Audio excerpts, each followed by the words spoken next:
A continuación, presentaremos el proyecto número 2, Clasificación multiclase, para la materia de aprendizaje automático impartida por el profesor Edson Estrada López en la Facultad de Ingeniería de la Universidad Autónoma de Yucatán. Nuestro proyecto se titula Clasificación de flores iris, ropa y calidad de vino usando diferentes algoritmos de clasificación multiclase. Este proyecto fue realizado por los estudiantes de licenciatura en Ingeniería Física Damián Ismael Ayín Canché, Alfonso Noé Castillo González, Aarón Hernández Arcique y un servidor, Cristian Manuel Chin García. El objetivo general de este proyecto es aplicar diversas variantes de algoritmos de clasificación en la solución de un problema.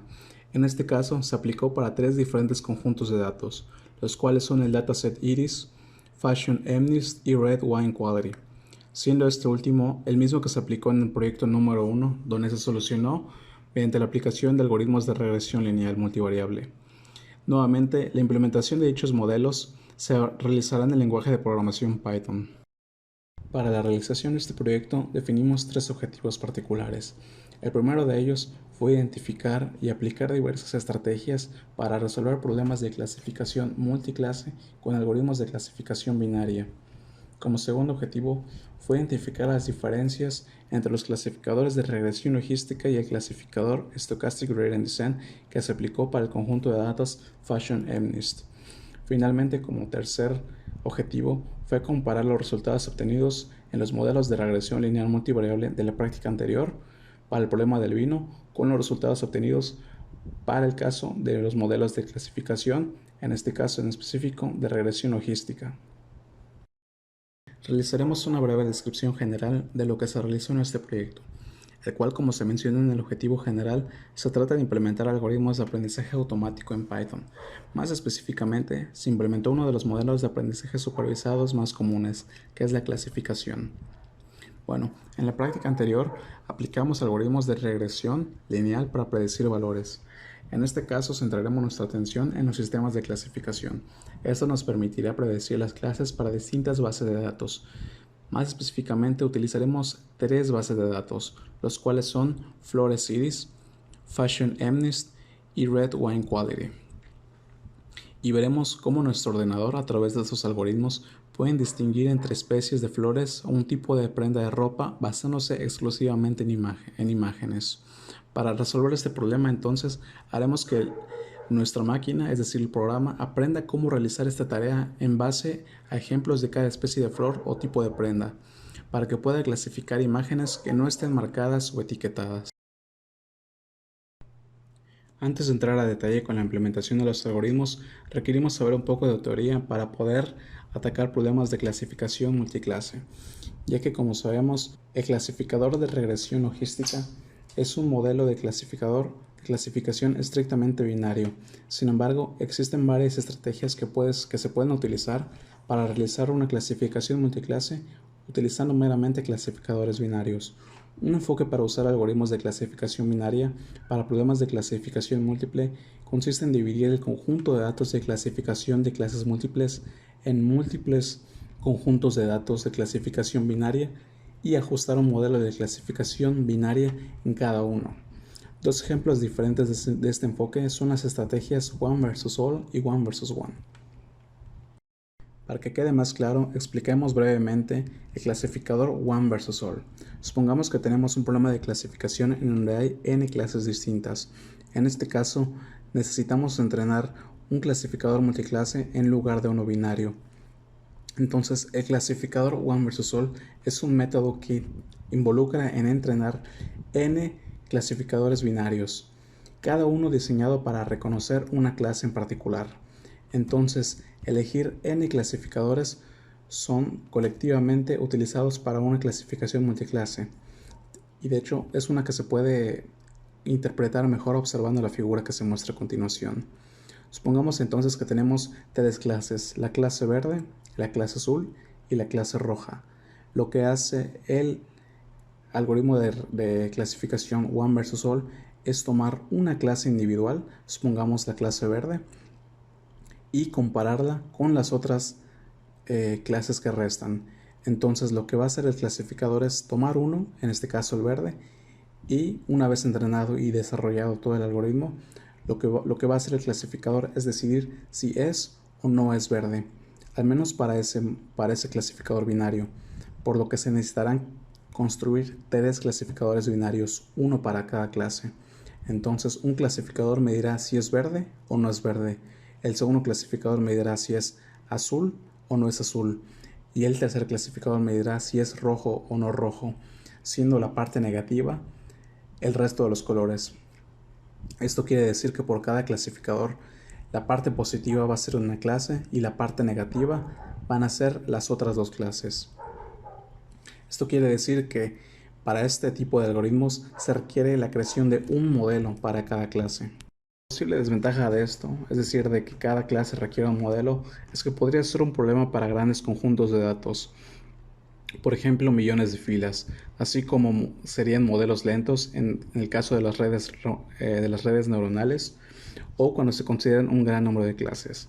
Por ejemplo, si tenemos cientos de clases, entonces requeriremos de cientos de modelos, una para cada clase. Además de la estrategia One versus All, tenemos la estrategia One versus One, o por sus siglas OVO, la cual consiste en dividir el conjunto de datos de clasificación de clases múltiples en problemas de clasificación binaria. A diferencia de One versus All, que lo divide en un conjunto de datos binarios para cada clase, el enfoque de One versus One divide el conjunto de datos en un conjunto de datos para cada clase frente a los demás.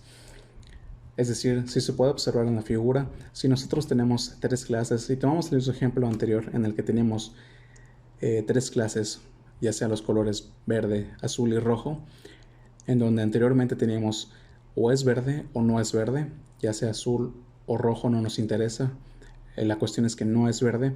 En el One versus One lo que se realiza es una comparativa 1 a 1, por lo tanto yo voy a realizar clasificadores en donde voy a comparar el verde con el rojo y el verde con el azul, y así para cada clase. Entonces, tal como su nombre lo dice, el clasificador es de 1 a 1, la comparativa es de 1 a 1 y no de 1 con el resto.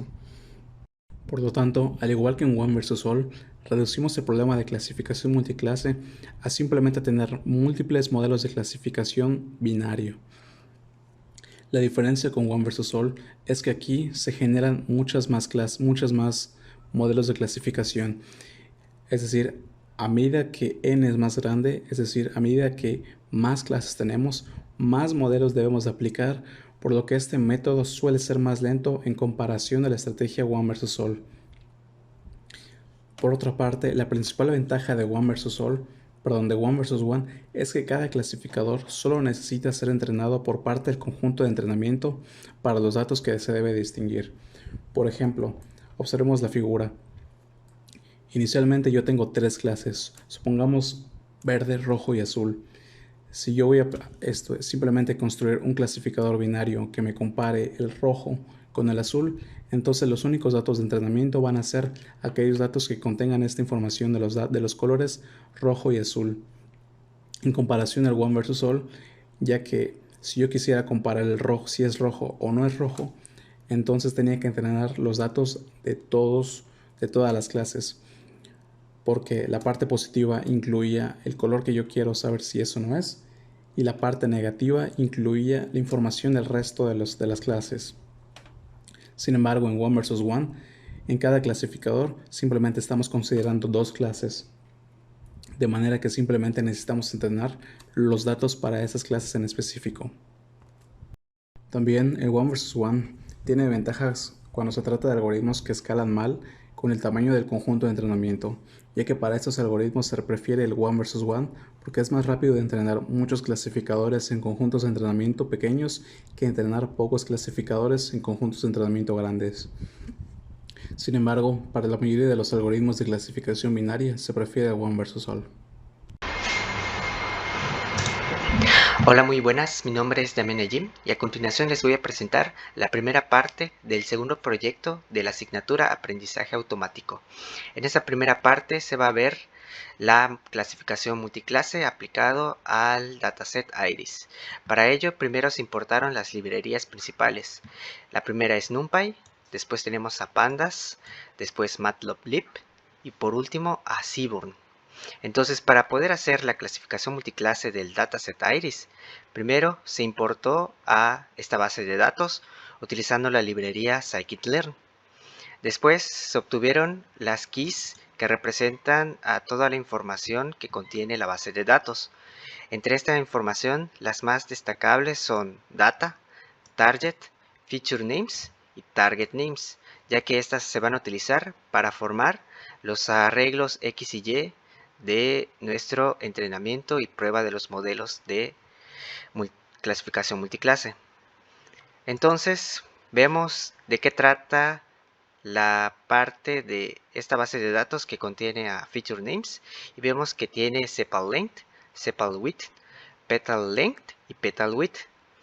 Después imprimimos a la matriz data y vemos que tiene un tamaño de 5 columnas por 150 filas. Esto quiere decir que se tiene 150 conjuntos de 4 datos para muchas flores. Por lo tanto, cada una de las columnas de la matriz data está dada por sepal length, sepal width, petal length y petal width respectivamente. Una vez analizado esto, se procedió a imprimir los target names, que vemos que son setosa, versicolor y virgínica. Posteriormente se imprimió al arreglo target, que es de tamaño 150 y contiene datos que son ceros, unos o dos. Estos datos los ceros representan a las cetosas, los unos al versicolor y los dos a virgínica. Después se calculó el tamaño de la matriz de target para guardarla en un dato llamado M.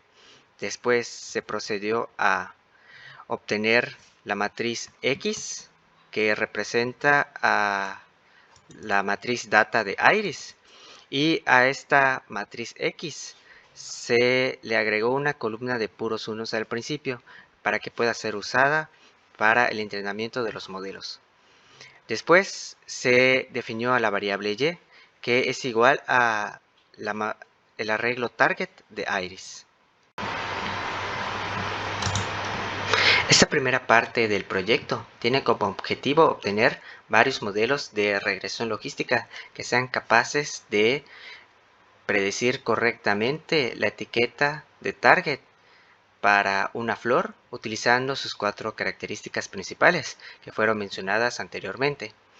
Entre los métodos que se van a utilizar están la regresión logística 1 contra todos, la regresión logística 1 contra 1 y la regresión softmax. Para ello vamos a ver primero a la regresión logística 1 contra todos. En esta se tienen que hacer 3 submodelos, donde cada submodelo tome como valor real a una de las clases, de modo que las otras sean falsas. Entonces esto fue lo que se hizo para la regresión logística 1 contra todos. Primero se procesaron los datos, de modo de que se pueda dividir en datos de entrenamiento y datos de prueba. Entonces, para lograr esto, primero se permutaron los índices. De este modo se asegura que se obtenga un entrenamiento correcto y una predicción fiable. Entonces se permutaron los índices tanto de la matriz X como del arreglo y con base en esto se obtuvieron los sets de Y, haciendo que para el primero los valores que sean ceros o setosa sean los verdaderos y todos los demás sean los falsos. Para el segundo submodelo se utilizó que versicolor sea el verdadero y todos los demás son falsos. Y para el tercer submodelo se dijo que virgínica sea el verdadero y todos los demás los falsos. Y con base en esto se obtuvieron datos de entrenamiento para X, 3 diferentes arreglos de entrenamiento para y solo uno de prueba para X y uno para Y.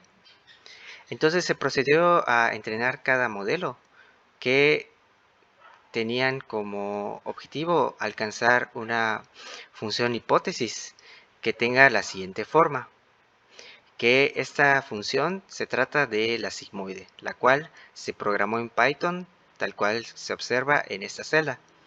Después, el objetivo fue aplicar el método iterativo gradient descent para entrenar a cada modelo. Este método iterativo lo que hace es aplicar el logaritmo de la función sigmoide aplicada a cada dato xi y lo multiplica por yi o 1 menos yi de acuerdo a el dato que se obtenga. Entonces, una vez calculada la función de costo, lo que se busca es minimizarla. ¿Cómo se logra esto? Con la actualización constante de θ en cada una de las iteraciones. Para ello se va a utilizar la siguiente fórmula. Entonces, para poder aplicar estas fórmulas, primero se inicializaron los datos de θ, que fueron todos aleatorios. Se van a utilizar 5 porque se tienen 4 características principales y el dato de θ que corresponde a la columna de unos.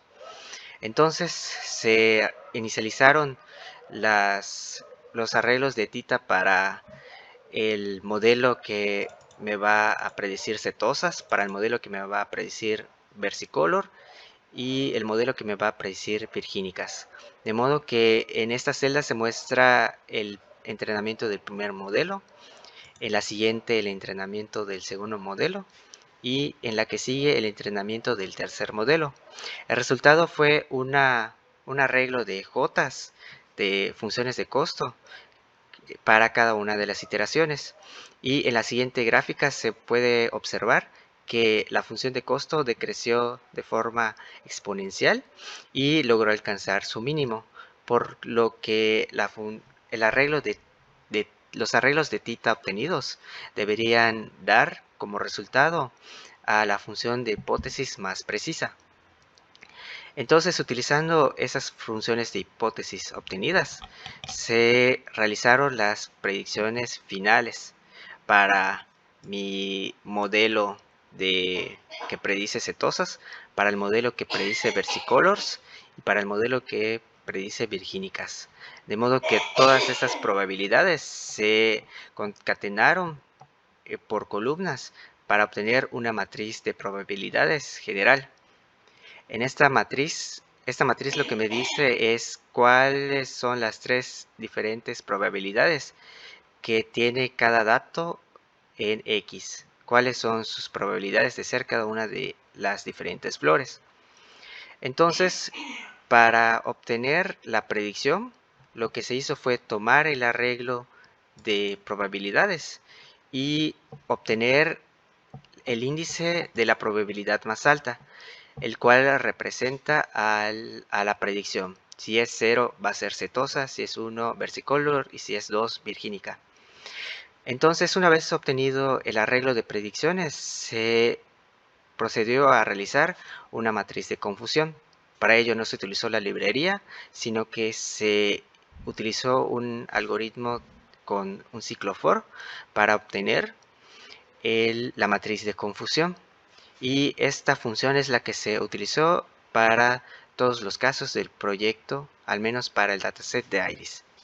Entonces se obtuvo la matriz de confusión comparando los datos de YTest con el arreglo de predicciones, siendo los de YTest los verdaderos y las predicciones pues los valores que yo esperaría obtener. Finalmente se graficó a la matriz de confusión y se obtuvo que en la diagonal se encuentra la mayoría de los datos. Eso significa que la predicción fue bastante precisa y, como se puede observar, solo un dato de versicolor fue predicho como una virgínica. Lo mismo para virgínica, un dato de virgínica fue predicho como versicolor. Y aquí se puede notar que el modelo fue entrenado correctamente. El segundo modelo de regresión logística que se utilizó fue el 1 contra 1. En este modelo se van a obtener n por n-1 sobre 2 submodelos de entrenamiento para poder generar un modelo general que logre predecir correctamente el tipo de flor del cual se trata utilizando las 4 características principales de la flor.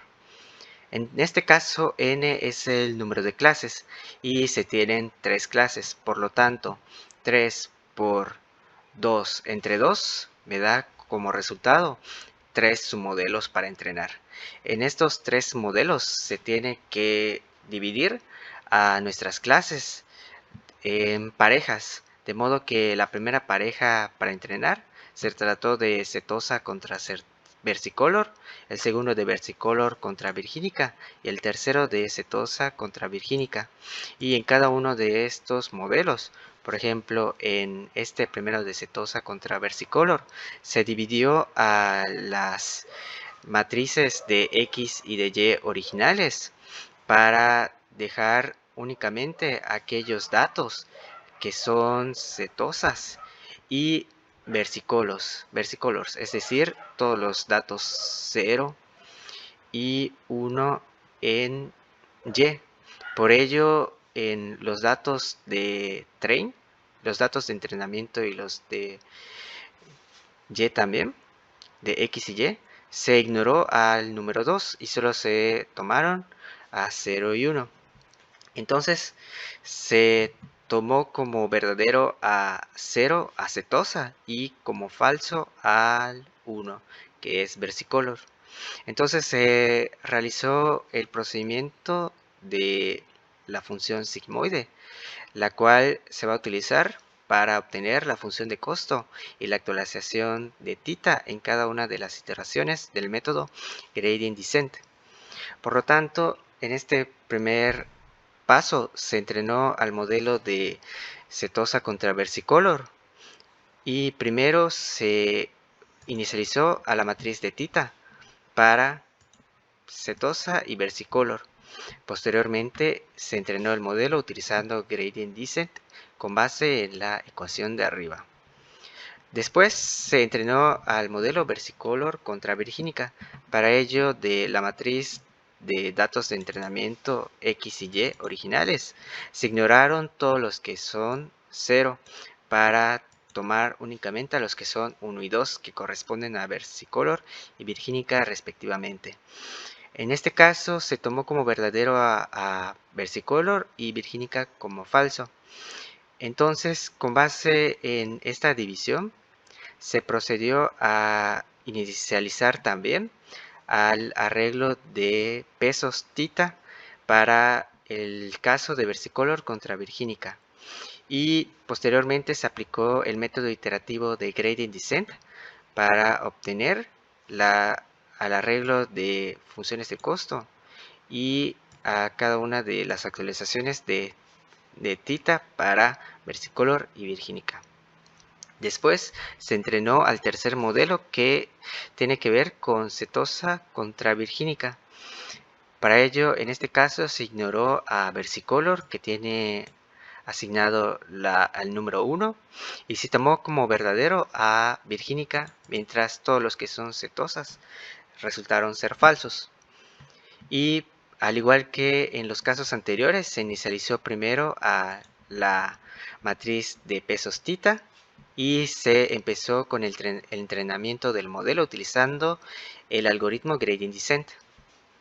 Lo que se obtuvo fueron arreglos de J, cuyo tamaño es igual al número de iteraciones que se utilizaron. Para todos se utilizaron 50.000 iteraciones.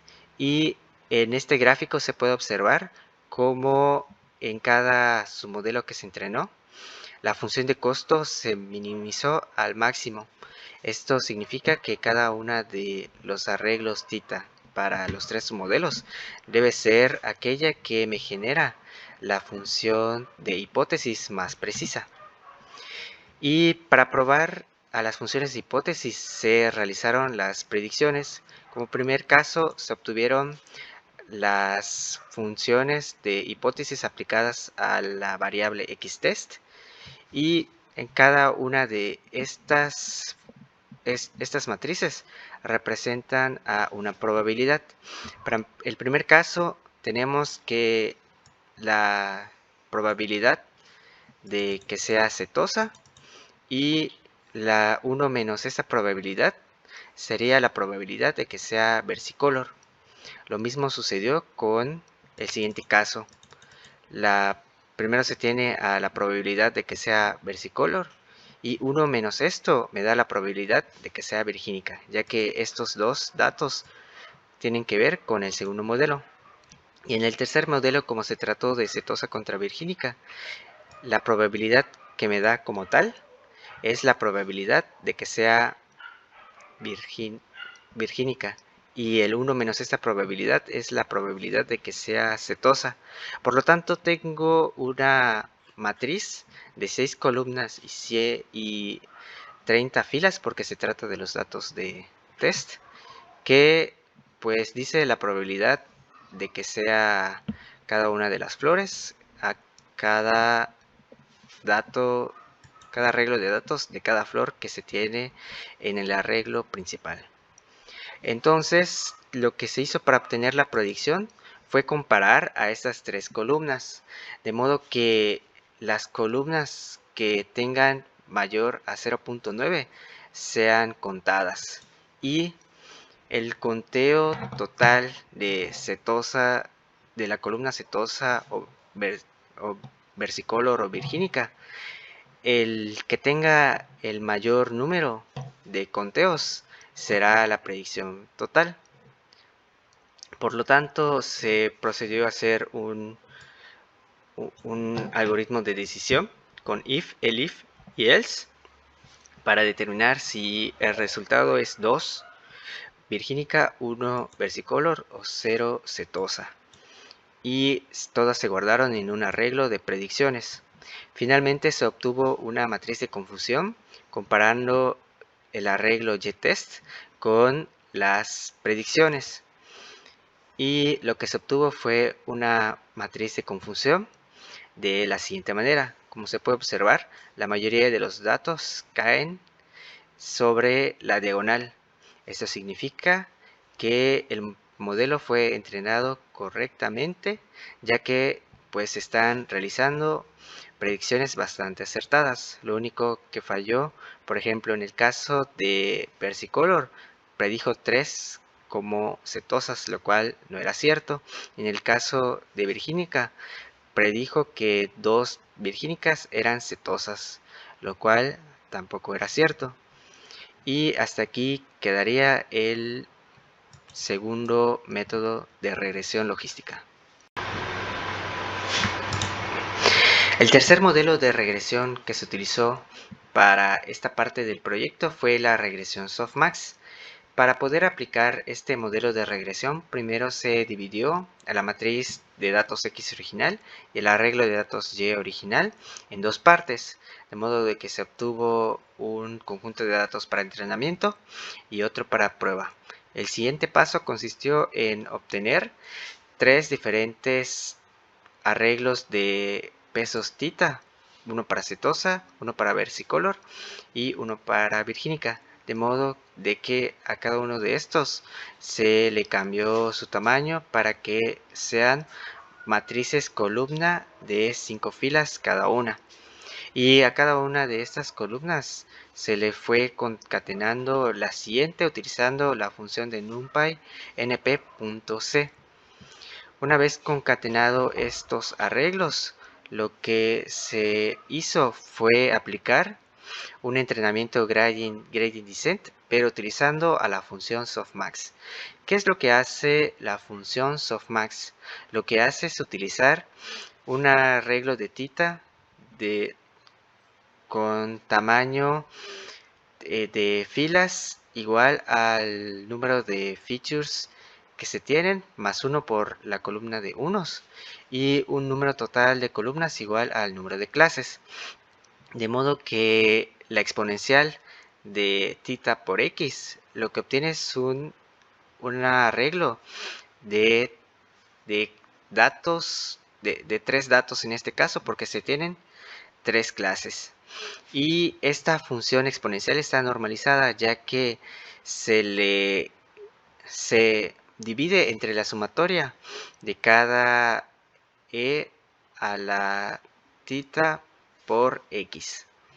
Entonces, lo que hace esta función softmax es obtener la probabilidad de que el dato que le estamos pasando, que tiene como información a x, nos da las 3 diferentes probabilidades de que la flor sea setosa, versicolor o virgínica. Entonces, a diferencia de los otros modelos, en este solo tenemos que entrenar a un solo modelo, el cual nos va a dar estas 3 diferentes probabilidades, no como en los otros casos donde teníamos que preparar varios modelos para obtener la probabilidad de cada una de las clases o de 2 diferentes clases al mismo tiempo. Por lo tanto, primero se escribió a la función softmax de la siguiente manera en Python y se le aplicó el método de gradient descent. Para el método de gradient descent se utilizó la función de costo que se muestra en la pantalla y se fue actualizando θ para minimizar la función de costo en cada iteración, y la forma de θ es esta. Entonces estas dos ecuaciones se programaron en Python y se obtuvo el siguiente algoritmo. En este algoritmo lo que se hace es correr para un determinado número de iteraciones, en este caso fueron 5000, estas dos ecuaciones que tenemos aquí, y para ello se tuvieron que hacer diferentes pasos de decisión para determinar si la JTrain que estoy utilizando es setosa, virgínica o versicolor, para ir asignándole pesos a la función de costo y también ir asignándole diferentes valores a cada uno de los arreglos de θ que se van a ir actualizando con el paso de las iteraciones. Todo para que al final en cada iteración se realice la actualización de θ y se obtenga un valor de j diferente. Lo que se obtuvo con este entrenamiento fue un arreglo de j que contiene pues 3 diferentes funciones de costo, uno para la θ1, otro para θ2 y otro para θ3. Y como se puede observar en la gráfica, todas se decrecen de forma exponencial. Por lo tanto, la función de costo sí alcanzó su mínimo y por consiguiente también se obtuvieron los arreglos de θ que me dan a las funciones de hipótesis más precisas. Entonces, una vez alcanzado este punto, lo que se procedió a hacer fue las predicciones. Para ello se tomó a la función softmax y se aplicó a cada uno de los 30 datos de test, y en esta función softmax también tomó el arreglo de θ que fue de 3 columnas por 5 filas, y una vez realizadas las predicciones lo que se obtuvo fue un arreglo de 30 filas por 3 columnas, donde cada una de las columnas representa la probabilidad de que la flor sea de determinada clase. Por lo tanto, lo último que se realizó fue comparar a los datos de Y de prueba con las predicciones y se obtuvo una matriz de confusión en la cual se puede observar que la mayoría de los datos cae sobre la diagonal, por lo que el modelo obtenido como resultado es bastante preciso. Eso significa que se aplicó de forma correcta la regresión softmax utilizando el método iterativo gradient descent para el entrenamiento. Y esto sería todo de mi parte. De verdad, muchas gracias por su atención y les dejo con mis compañeros que van a explicar las siguientes partes del proyecto. Hasta luego.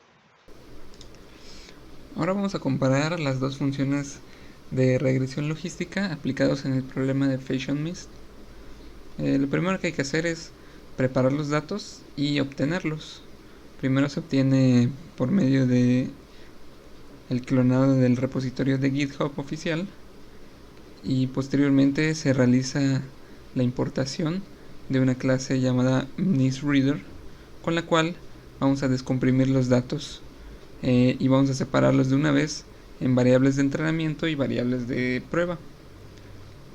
Fashionist es un conjunto de datos de imágenes de artículos de ropa que consta de un conjunto de entrenamiento de 60.000 ejemplos y un conjunto de prueba de 10.000 ejemplos.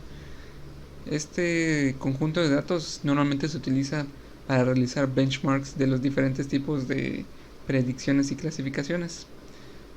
Cada ejemplo del repositorio es una imagen en escala de grises con tamaño de 28 píxeles por 28 píxeles. Y cada una de las imágenes está asociada a una etiqueta de 10 clases.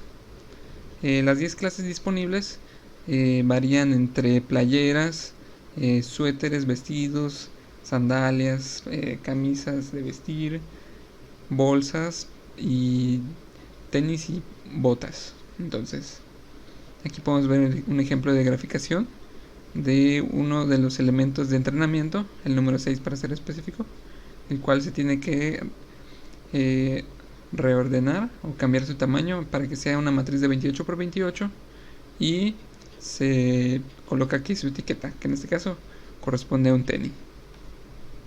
Aquí podemos ver múltiples ejemplos de los diferentes tipos de clases. Podemos ver aquí un zapato que llega hasta el tobillo, un suéter, sandalias, un tenis, este tacón que se considera como sandalia, etcétera. Aquí tenemos una bolsa. Entonces, ya que tenemos los datos distribuidos para entrenamiento y testeo, pues es necesario reescalar los valores de los píxeles para realizar una normalización de los datos, ya que los modelos de regresión logística trabajan mejor con datos reescalados. Vamos a dividir los valores de las matrices por un valor de 255, que es el valor máximo que puede tener un píxel en blanco y negro. Bueno, esto es basado en la escala de colores de píxeles, ¿no? Entonces se realiza la división y pues se obtiene el reescalamiento de los píxeles. Con esto ya tenemos normalizados nuestros datos y podemos proceder a la aplicación de las funciones. Comenzamos con la función de Logistic Regression, de la cual se importa de la librería scikit-learn, específicamente de su subdivisión de modelo lineal, y se inicializa de esta forma. Posteriormente se realiza el entrenamiento con los datos de entrenamiento normalizados y pues las etiquetas pues no hay que hacer mucho, ya que son pues simples etiquetas. Posteriormente se realiza la predicción de valores con el modelo ya entrenado y se obtienen las etiquetas de predicción.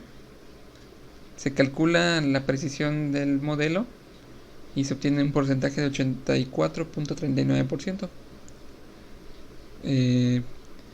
Posteriormente se realiza la matriz de confusión, con el cual podemos observar el rendimiento de cada una de las clases comparada con sus contrapartes o con las otras clases disponibles, y podemos observar que en este caso la clase de shirt o playera es la que tiene mayor confusión con las clases de t-shirt, pullover y coat, que pues son prendas del torso que se parecen bastantito, ¿no?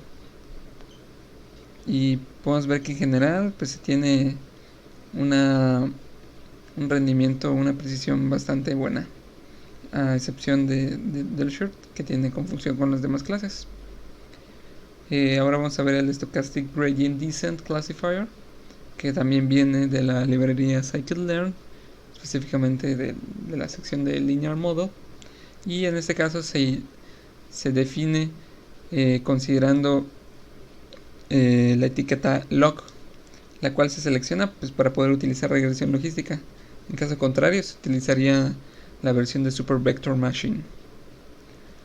Se procede a realizar el entrenamiento con estos parámetros que son por defecto, y ya se utilizan los valores de entrenamiento normalizados.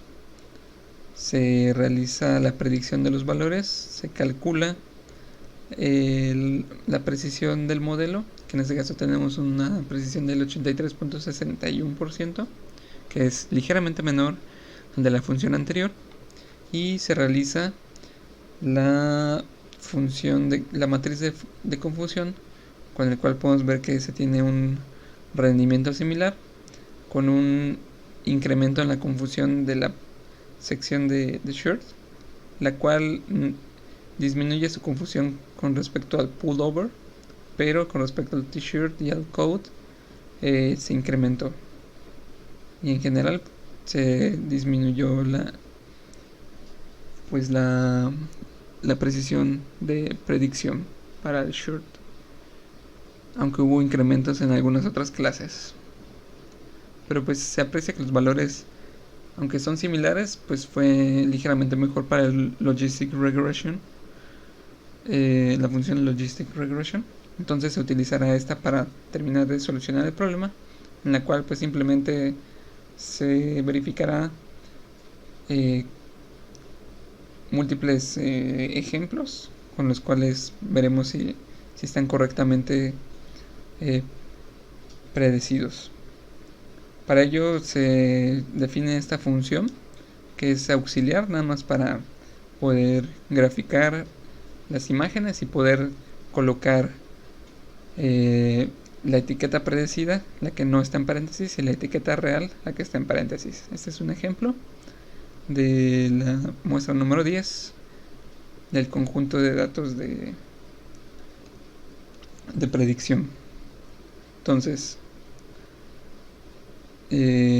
procedemos a graficar 64 imágenes y podemos observar que la gran mayoría se encuentra correctamente clasificada, y podemos ver que los errores o las clasificaciones erróneas pues se tienen entre clases similares. Por ejemplo, el pullover y el coat pues es una chaqueta y un suéter, entonces se parecen bastante, ¿no? Y lo mismo sucede con las playeras y las camisas. Pues esta es una playera abotonada que se parece a una camisa que también tiene la característica de ser abotonada, pero mayormente con manga larga. Y pues tenemos el caso de las camisas, que era el que menor rendimiento tenía, que se confunde con chaquetas y suéteres. Entonces pues aquí se puede apreciar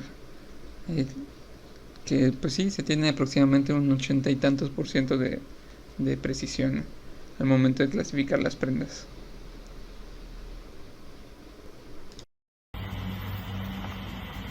Hola, mi nombre es Alfonso Castillo y yo les voy a explicar el código de la parte del problema de calidad del vino.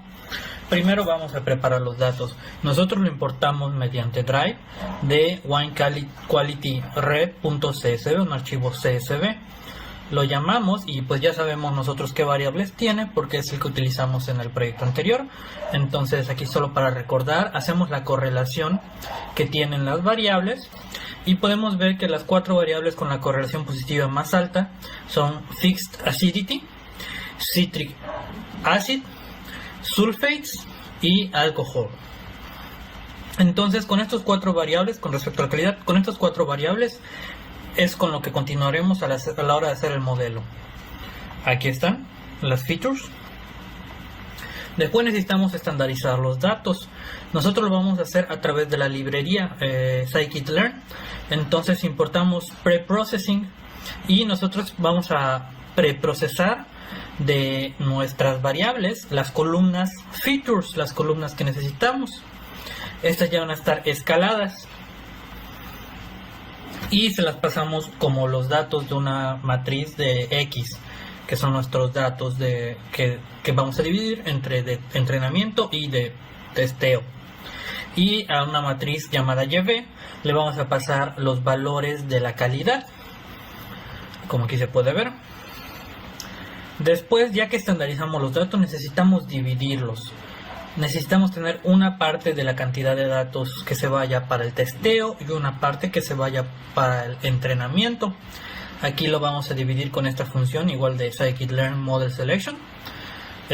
Importamos el train test split y le ponemos que vamos a tener un tamaño de muestra para el testeo de un 20% y el 80% restante se utilizará para entrenar al modelo. Entonces aquí lo dice, se dividen los datos, un 20% se usarán para probar y el 80% restante pues se usará para entrenar el modelo. Ahora, donde viene lo que vamos a hacer aquí es probar con Logistic Regression y con Linear Regression a ver qué modelo y comparar los modelos. Entonces primero hay que definir el modelo y nosotros de la librería sklearn vamos a importar la función Logistic Regression y vamos a crear un modelo del vino de Logistic Regression como se ve aquí. Luego se va a entrenar este modelo. ¿Cómo se va a entrenar? Nosotros le pasamos los valores de X y los valores de Y esperados para que se vayan entrenando. Una vez esté entrenado el modelo, se pueden predecir qué valores vamos a obtener metiéndole al modelo ya entrenado los datos de testeo. Nos los guarda en otra matriz y nosotros podemos comparar los datos de esa matriz generada con los datos reales que debería haber dado con los Y de testeo. Y pues se puede ver aquí cómo quedarían los datos generados y los datos de testeo. Pero pues así no se ve muy claramente. Entonces nosotros lo que hacemos es generar una matriz de confusión. Entonces en esta matriz de confusión la columna de las Y's, podríamos decirle, es los variables de testeo reales y la columna y la fila de las X serían los variables generados, las predicciones hechas por el modelo. Podemos ver, por ejemplo, que el 6, aquí tenemos este número, un 55% de las veces lo atinó, que era el número 6. Lo mismo podemos ver con el 5, un 73% de las veces que aparece un 5 atinó que era un 5, etcétera. Pero podemos ver que hay valores que no quedaron pues tan bien, como es el caso del 4 o el caso del 7, que la mayoría de las veces lo tomó como si fuera un 6. Pero pues esto pues no nos sirve tan bien para saber qué tan bueno o malo es el algoritmo, o sea, sí nos ayuda. Y otra cosa que hicimos fue calcular el mean squared error, el error cuadrático medio. Entonces aquí está la fórmula, lo calculamos para saber cuánto nos da de error. En este caso nos dio 0.503125.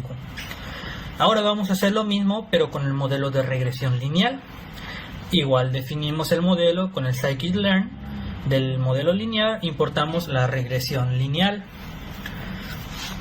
Entonces ahora vamos a entrenar con los mismos datos para que sea una comparación válida el modelo. Entonces linearmodel.fit lo entrenamos con los datos de entrenamiento y con las salidas con las salidas de los datos de entrenamiento, las calidades. Y lo mismo, predecimos los valores. Pero al predecir los valores podemos ver o podemos intuir que como es un polinomio, una gráfica lineal, vamos a tener valores decimales y eso nos afectaría a la hora de sacar mean squared errors o al intentar hacer una matriz de confusión. Entonces, una vez que predecimos los valores, vamos a redondearlos siguiendo las reglas de redondeo.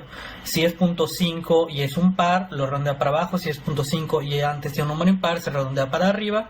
Si es menor a 0.5, se redondea para abajo. Y si es mayor a 0.5, se redondea para arriba. Entonces redondeamos todos los valores y aquí podemos ver cómo nos quedan los valores generados, predichos, y estos son los valores reales de testeo. Igual no se puede ver tan claro, así que lo podemos ver en la matriz de confusión, como puede ser aquí. Y podemos ver, por ejemplo, que nos queda una matriz bastante similar en el caso, por ejemplo, del 5 y del 6, pero, y con el caso del 3 y del 4, en las partes 5 y 6, pero, por ejemplo, en la del 5 bajó las veces que acertó correctamente que era un 5, o en el 6 subió ligeramente las veces que acertó que era un 5, pero por ejemplo en el 7 se quedó similar y en el 8 también. Pero lo que podemos ver es que el error cuadrado medio es ligeramente mayor. Esto nos dice que el modelo de regresión lineal no es tan bueno como el modelo anterior. Esto es lo que hicimos para comparar ambos modelos y podemos ver que es un poquito mejor el modelo de regresión logística. Es ligeramente mejor y además si tuviéramos más datos de entrenamiento seguramente mejoraría aún más su capacidad de predecir correctamente los resultados y empezaríamos a ver esta matriz de confusión con más números en la diagonal más próximos a 1. Igual con este, pero también cambiaría la cantidad de iteraciones que le llevaría y qué tan grande debería ser la muestra de entrenamiento para que eso suceda.